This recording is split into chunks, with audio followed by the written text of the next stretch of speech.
What's up, y'all? Y'all know I'm here in the white truck, red and white truck, Gold Rush 2, some would say. I got it. I'm running around, see how it do and everything, you know, because I really never pulled a load with it. And I released the driver the other day because of its performance and its, I don't know.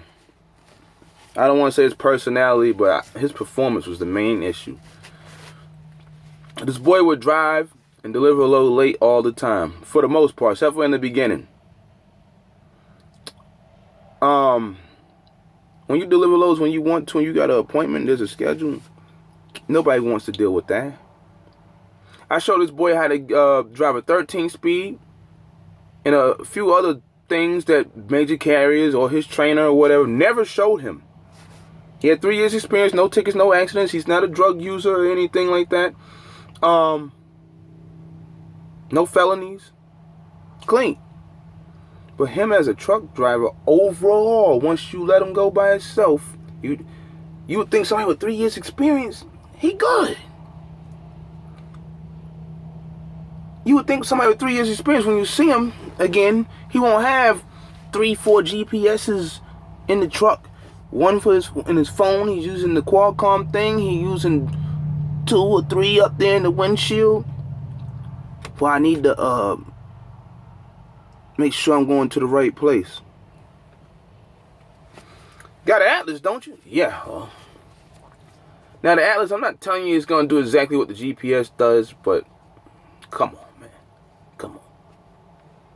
See, when you get stuck on a road somewhere and you got to do a U-turn because you just pulled up to a dirt road, and you tell the cops the GPS told me, the cops ain't going to say, well, let me write this out to Garmin.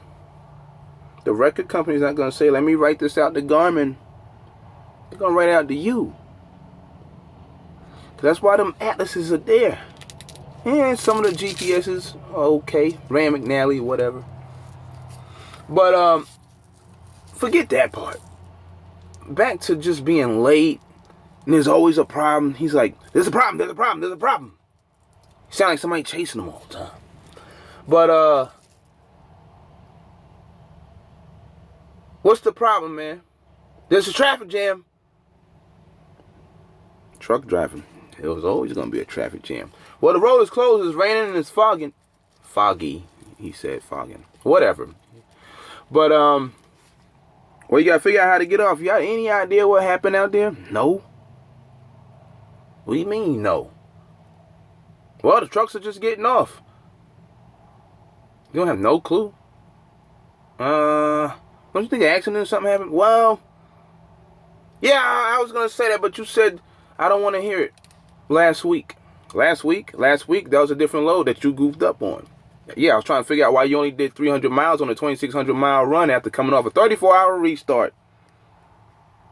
Then you start giving me lame excuses. Yeah, I didn't want to hear it then. That was that load. This is a new load. 2 loads later, 3 loads later. You don't apply last week's shit to this load. But anyway, too much was going on. Had to release them. Yeah, Missouri trying to back into a place and you sending me a text message. I got to pay somebody to back my truck and trailer in. Not going to happen. Now, if that was his only boo-boo, then yeah, I probably would have stepped up to the plate and just went on and did that. Give him his money back. JB Hunt, somebody else, they probably would have fired you. Bring the truck and trailer to the yard. But you got fired the day after because you showed up late again. 24 hours, 700 miles. You showed up 3 hours late. You start your day at 7. You didn't get loaded till like 11:30. You did about 400 miles. Wake up the next day. You 3-something away. This is electronic logs, not paper. So really no excuse. Either way, no excuse. You show up, what, 3 hours late? Or whatever it was. I gotta go back and look at it. No, I'll take that back. He showed up about 2 hours late. Yep, 2 hours late. I don't know how that happened. 24 hours, 700 and change. No, it was not about 800. It was like 700 and change. And even if it was 800, your appointment was for noon. Why are you showing up at 2:30? Can you explain that? Nope. Alright, so we got to let you go. Just when you finish your break, just bring the truck and the trailer to the location tomorrow morning, 8 o'clock. He doesn't even try to, like, I'm not telling you to suck up to me or anything, because this truck sat a whole damn year, so I ain't worried about it. Before I had actually put a body in it. He didn't even try to, like, come at 7:30, 6 o'clock in the morning, be there before me, even though I was already there. He didn't even try. He showed up 2 hours later than what I told him. 2.5 to be exact. Y'all heard the video on my shit. And to the ESPN truck drivers that hold the microphone telling me I sound like an asshole or I'm a douchebag for the way I be talking or whatever, you know what? Fuck you, man. You don't run this show over here. It ain't your truck. You're not dealing with the person. I'm just pointing out shit that people got to go through dealing with drivers. And some of y'all just like them, but you're on here talking shit. You laugh at Swift and shit for doing stupid shit, just like I do. Then when I point out something that some of these drivers do, oh, you don't like it now. He should sue me. Maybe somebody should sue you for laughing at Swift shit or recording Swift shit, huh? But yeah, I had to get rid of the boy, man. It was just bad. $40 allowance to go to Truck-O-Mat, wash the truck. Let me know when it's dirty so you can wash it. Got this truck back from the mechanic because they replaced injector cups, O-rings, and I told them to do the head gasket and flush it all out, everything. Mechanic prints all over the truck. He don't tell me nothing. You get my truck, I tell you there's an APU on it and a heater. It ain't been hot lately. He been in the Northwest. Y'all know how the Northwest is. So, he been in the upper Midwest. It's damn near the same.